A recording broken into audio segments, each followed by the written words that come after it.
kali khatam.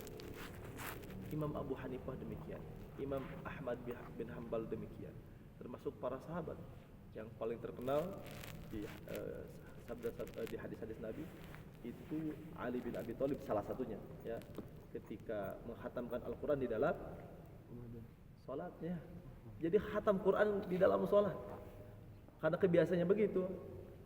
Allah kan mengambil kita sesuai dengan kebiasaan. Kalau yang suka tiktokan ya mati pas tiktokan. Kalau yang Netflixan ya mati pas nonton Avatar Airbender gitu ya.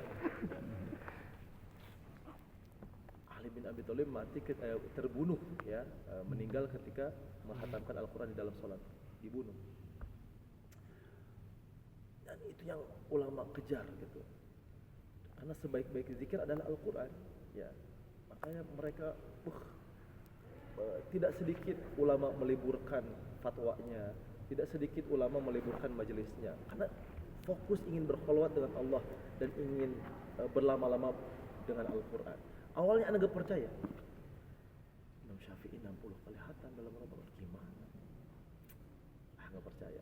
Tapi anda dapat ada salah satu kitab namanya Tahdhibul Kamal. Kalau antum lihat kitabnya dari ujung sana sampai ujung sini, ya, sampai ujung sinilah, ya, berjilid-jilid. Tapi anda gak baca semuanya.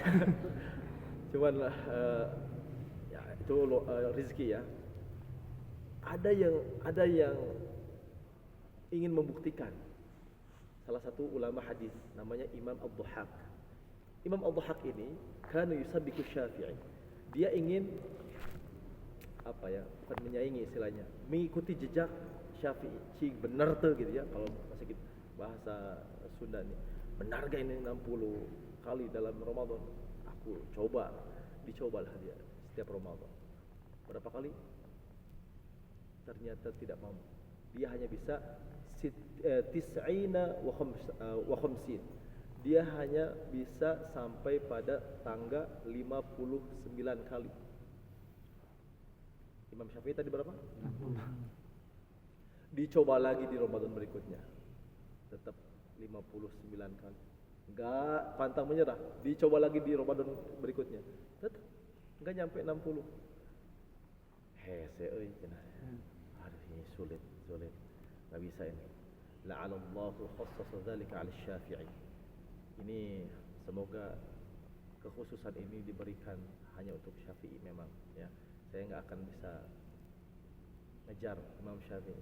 Udah ini mah memang khusus Syafi'i aja. Nah, kita kekhususan kita gimana? Berapa kali nih? Ya, khatam Al-Quran. Ya Rabb, betapa berkahnya waktu mereka. Dan kalau antum rasakan itu, betapa antum ingin keberkahan sih? Ingin. Hah? Udah, ininya jawabannya adalah Quran. Mana Quran surah Al-An'am? Nanti antum buka ayat 155. Wa hadza kitabun anzalnahu mubarakun fattabi'uhu wattaqu la'allakum turhamun. Kalau antum ingin disayang Allah, ingin dapat keberkahan usia, keberkahan apa sih berkah itu? Apa sih berkah? Ziyadatun khair. Barokallahu pik. Ya, pik barokallah. Arti teh barokallah teh naon? Bertambahnya kebaikan. Ziyadatul khair kata para ulama. Jadi semakin bertambahnya kebaikan. Dan lihat, anak punya program para santri usia SMP. Antum waktu dari jam 4 sampai jam menjelang takjil antum ngapain? Goler-goler di jalan. Aduh. Ngabuburit. Yang masuk di sangguan. Di masjid tuh sekarang ada masjid. Nyari tajil. Nyari tajil. Nyari tajil. Itu kan mikir ini aktivitas antum. Nyari tajil. War takjil.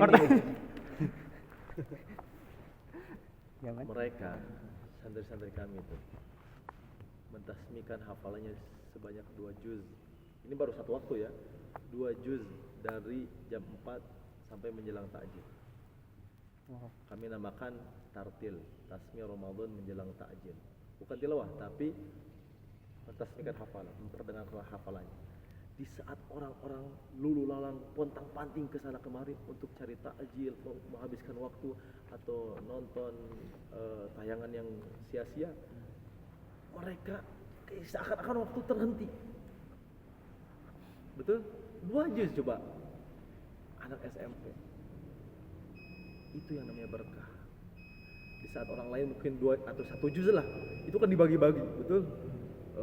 Subuhnya sekian halaman, zuhurnya sekian halaman, itu pun udah keringat, capek gitu. Mereka 2 juz, itu yang namanya berkah. Ya, ya Rob, pantas Sayyidina Ali itu bisa menghatamkan Quran karena berkah waktunya.